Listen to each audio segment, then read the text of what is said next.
fans, Gooners, welcome to another edition of the Positively Uncensored Arsenal. And, of course, today it's the Fulham Arsenal match review. And as usual, my expert is my friend, my colleague in this friendly, on the couch kind of review, George. My good friend Blackburn George. How are you, George? I'm all right, thanks. Yes, I said from the couch because we don't pretend to be experts, George. Oh, anything but. Anything but, absolutely. But we think we have something to offer.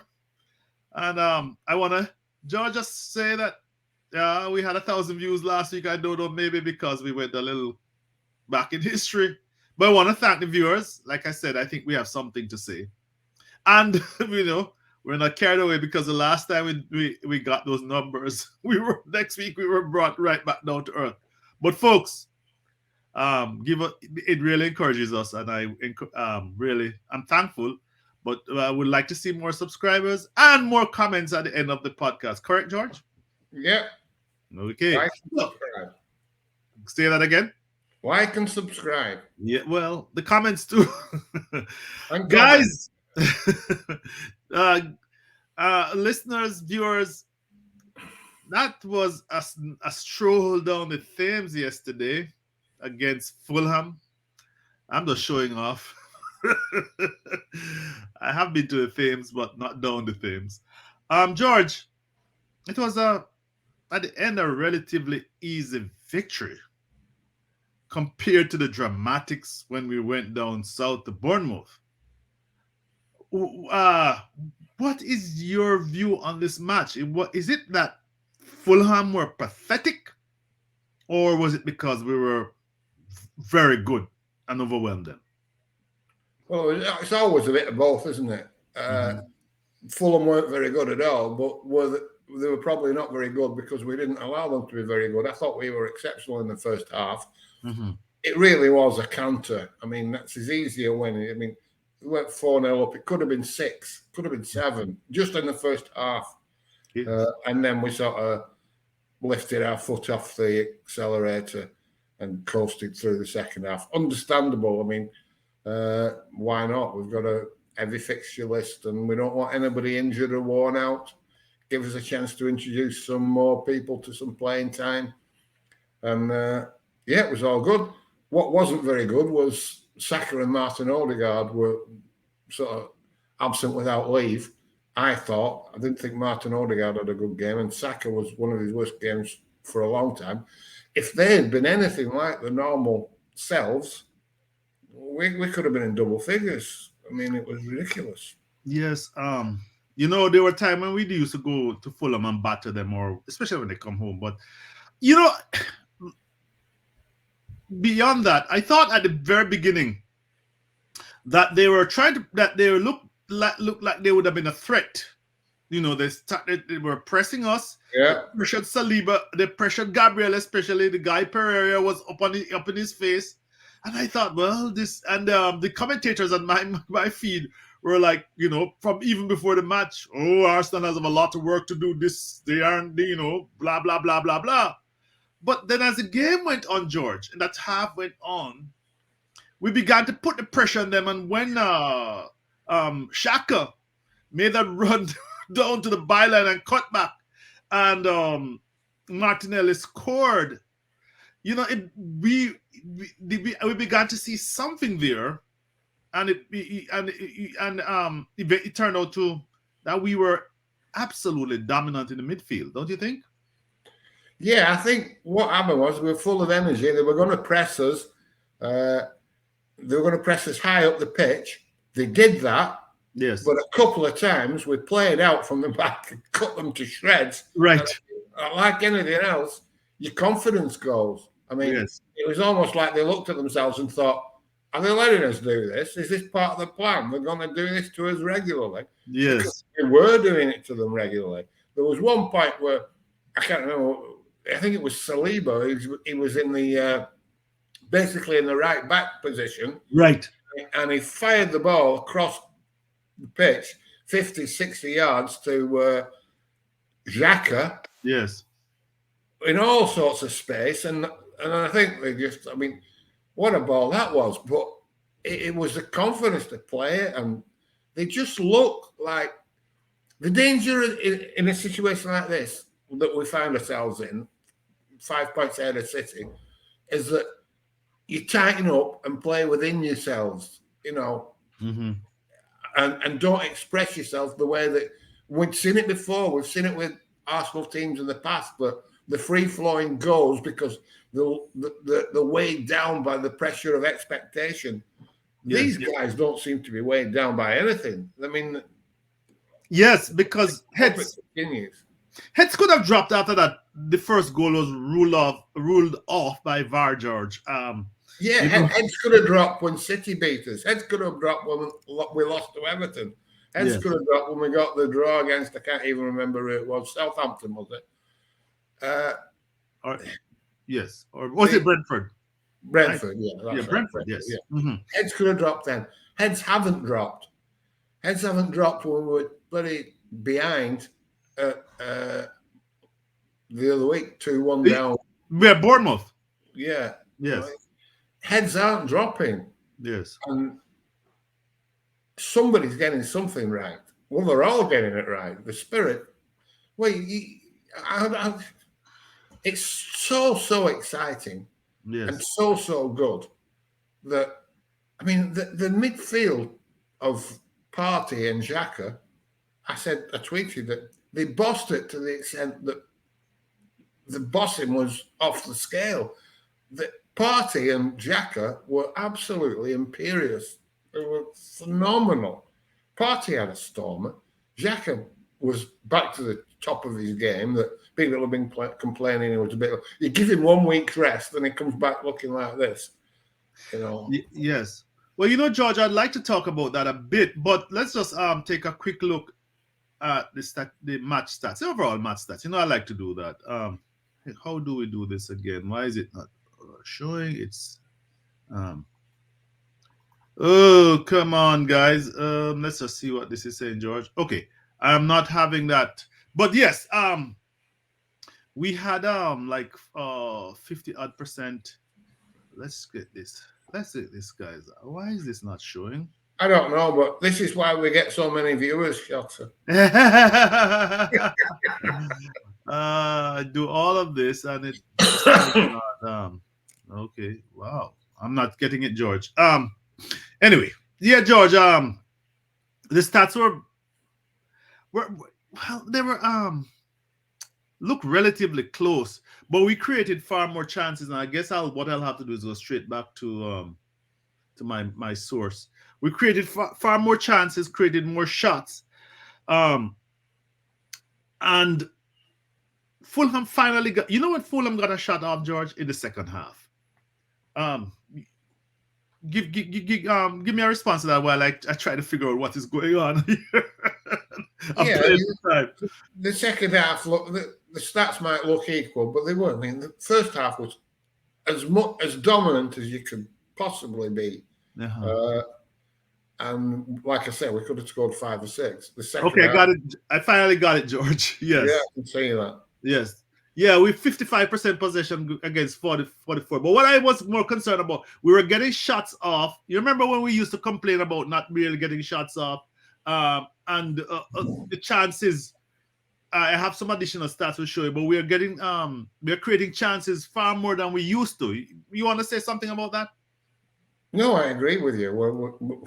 Everything's just getting better. Everybody's getting better. The team's gelling more. The spirits, it's a great time. And it is. We just have to fucking enjoy it, because you keep going back to the fact that we're up against the deepest, best squad in the history of the Premier League that Manchester City have. Right. And we're 5 points ahead of them. Absolutely. So here is the thing I wanted to show, George. I'm desperate to show it to you. We had 4 big chances. Remember, now we were the away side, so we were on the right. 4 big chances. They had none. We missed 3 of them. but the shots inside the box are 11. I remember we were very, very concerned about that last year, that we were like, grasping and kicking away from outside the box. And this is a revelation. And this is just a snapshot, but I thought that was revealing. Maybe you want to natter and make additional comments on that. Well, no, not really. I mean, the stats are a bit misleading because there was total domination. You couldn't have had an easier game first half than that. It was complete and utter domination. I agree with you 100%. It doesn't really matter what the stats do. I mean, 3 big chances missed. Yeah. Xhaka missed a tap in. Oh yes, the one that he got through on clear on is like it was almost a Jack Wilshere goal against Norwich, and then Trossard missed a really easy chance right in front of goal as well. Yes, he did. It could have been 5, 6, 7. Yeah, the Trossard chance where Leno got a hand to it, correct?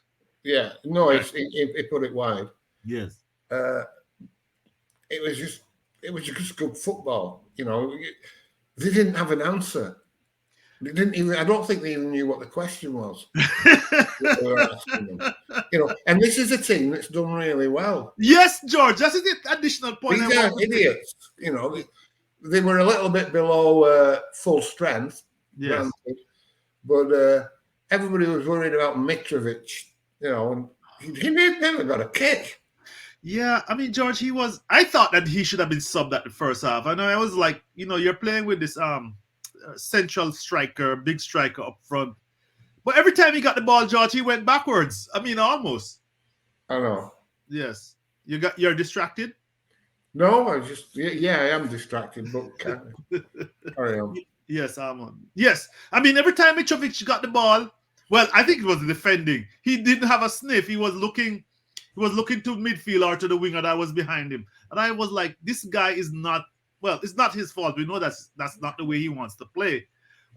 He finally got a header in the second half. But no, he wasn't. I thought he should have been stopped, but apparently they didn't have another striker to put on. No, well, that's needs must then, isn't it? But if he's out of the game, we're doing something right. Because he's normally very dominant in the area. Yes. Early. And we had him on toast, really. And, he was resorting to lunging in from behind for tackles. And typical of what happens that they start roughhousing, hope to get a reaction. There was no reaction. We just keep playing the game. And it must be very frustrating these days because they can't wind them up like they used to. Certainly can't bully them. I mean, imagine trying to bully Thomas Partey and Granit Xhaka in midfield. Right. It's not happening. It's just not happening. Yeah. George, it brings me to something here, which is, I'm trying to avoid any Fox controversy because this is what people do at this point of the season. And I'm going to blow this up a little so maybe the audience can see it. But when I looked at the ratings who scored, and I'm picking on them only because it's easy to reproduce what they put up. That's all. There's nothing personal about it. And they gave Granit Xhaka, George, and I don't know if my mouse will show you guys this, a 6.98 rating overall. And this is the midfield that was so dominant. And Thomas Partey, 8.05. No, like I said, it could be Fox controversy that we could have a Granit Xhaka against Thomas Partey. But I found that when Xhaka came back, he made the midfield stronger. I mean, compared to Bournemouth, they didn't have any fun in midfield. He created chances. He even could have scored himself. And I wonder what game they're looking at. I don't know. They're probably looking at figures, but, are we supposed to disbelieve, as I say, our lying eyes? Your thoughts on that, George? Yeah, well, those stats are nonsense. But but let's not make it something between Partey and Xhaka, because Party was magnificent. Yes. He really, really was good. Mm-hmm. Excellent. And but so was Granite. I mean, I was watching it like yourself, and many times I'm seeing Xhaka taking the ball off the central defenders in our own box, and I'm thinking, well, what's he doing there? Where's Party? So they were interchanging, and a couple of times I had to laugh because the commentator said, "Oh, he's tried to do this, but he's got no change out of Granit Xhaka." And nobody got any change out of either of them. They were both fantastic, and I don't think it's necessary to debunk who scored because it's clearly a load of bollocks. Well, thank you, George, because I thought so myself. Some things are just self-evident, aren't they? Yes. Some things are self-evident. But you also said something, George. You said that you thought Martin Odegaard didn't have a good game. And they gave him an 8.4. And I guess it's because he scored a goal. We know how that works. He had 3 shots. You know what I mean? Yes. But there's your answer. You know, what did Saka get, by the way? Well, Saka, then no, George, I am with you. 6.99. And I thought Saka was really below his standards. He's very high standards. And then, you know, it's a credit to him when he doesn't look effective. You see, that's a worry, isn't it? Because they agree with me. They agree with me there, and I want to say they've got that right. But now I'm thinking maybe I'm wrong because that means that they were right. You know, because you can't pick and choose, can you? You know, let's disregard the scores altogether and go on what we see and what we saw. And Saka didn't have a very good game. Odegaard didn't have a very good game. Partey and Granit Xhaka were on top form. That's not saying that Odegaard was crap. Yeah, you know, he was decent. Yes, but he's normally much better than decent. They gave before we go to Trossard, they gave Ben White 6.82, like the least. But I thought Ben White had a good game, and you know, when he came back and to replace Tomiyasu, who I think started against Bournemouth. If I'm wrong, people correct me. But I thought he had a you know, his overlapping runs. It's not that he didn't have the combinations with Saka that you normally have. But I thought, you know, even our good friend Biso, who we see online, started lusting after him. I thought he had a very decent game, George. I gave him a 6.82. I didn't think he was that good. You didn't think so? No, he was okay. He was Ben White.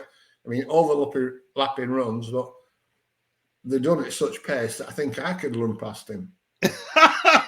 Well, we have a difference of opinion. But you know, he does give you security on the ball normally, but then again, he doesn't do much that you think, wow, you know, he's not bloody Shevchenko, is he, on the other side? Yes. But very few people are. He had a good game as well. I think as the usual standard. I mean, you know, they give him a 6.92. I'm like, what are you, George? I don't know what game they're watching. They gave. Let's just talk about the guy they gave the highest point, Leandro Trossard, who came back from that injury against Bournemouth. We thought he might have been out. No, they gave him that because he had 3 assists. What do you thought of it, George? Shotta, can we just say what a bonus that is? Because when he went off with a groin injury, that's usually 3 or 4 weeks. That's right. And to come back a week later, got some good drugs going at Colney now.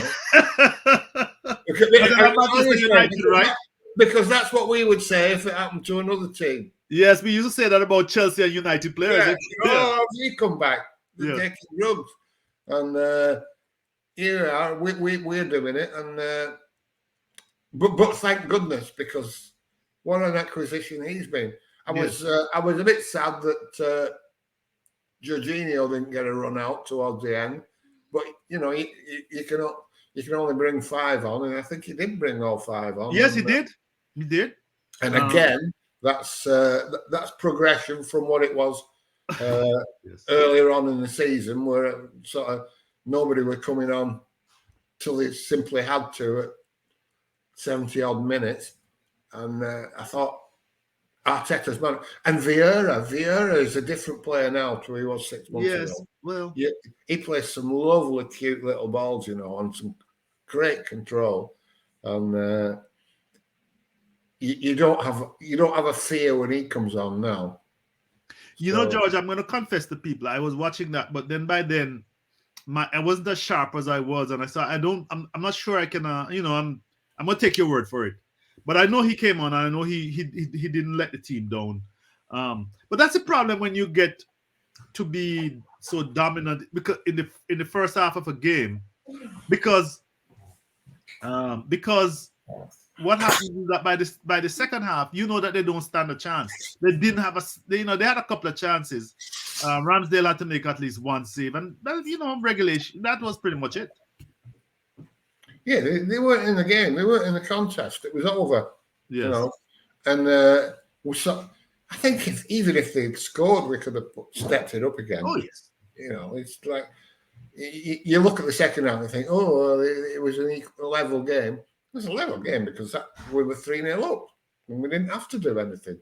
If they had scored, I think we would have stepped it up. It was as good as we've played, and they weren't very good. But again, I say they weren't very good because we bloody caboodled them. They didn't know whether they were coming or going. Some of the play, some of the. I mean, how wrong could we have been about these patterns of play? Right. But I want to go back. I was saying it was paint by numbers. It was bloody people sticking to the zones and complaining moaning like a drain about Mikel Arteta's vision of how we were going to play. And I couldn't have been more wrong because you see it now and you think, well, how did I not see that? How did I not see that developing? Yeah, but let's be honest, nobody saw this developing except Mikel Arteta and maybe some people at the club who understood what he was saying when we didn't, because perhaps he was explaining better to them than we were being explained to, because this is hugely impressive. He is hugely impressive. He's getting almost every call right. He's getting all his fucking buying and selling right, even though we've disagreed with some of it and we think we've lost a lot of money.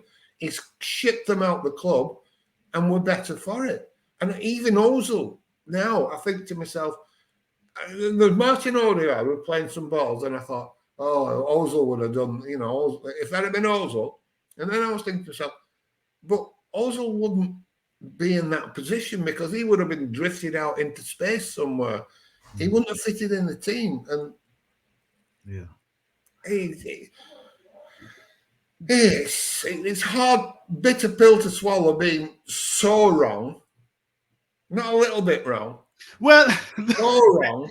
Okay, George, I have a word. Did you remember what I said? We are commenting from the couch. We're not so that we should be easily forgiven. But George, Marcus Silva. Yeah, let's excuse ourselves our ignorance. Yes. Is it Marcus Silva, the coach for Fulham? Coach Game says that we are championship caliber.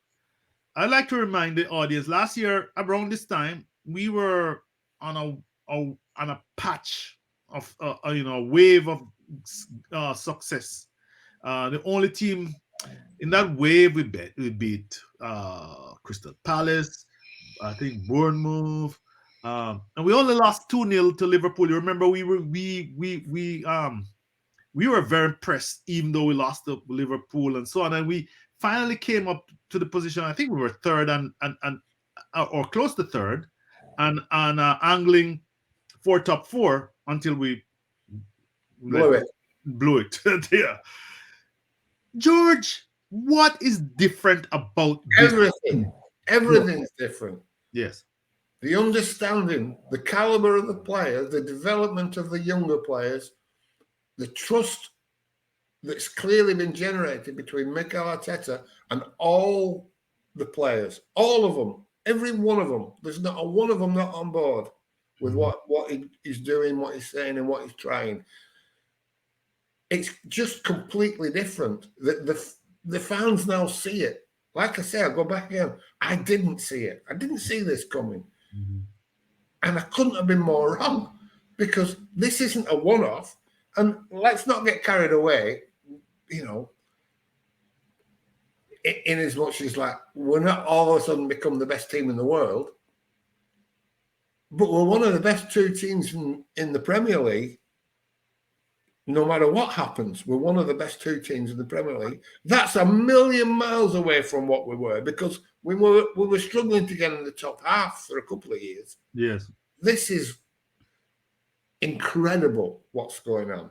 And last year we couldn't say we were better than City and Liverpool. Certainly. No, you get some results. We've gone on a good spell.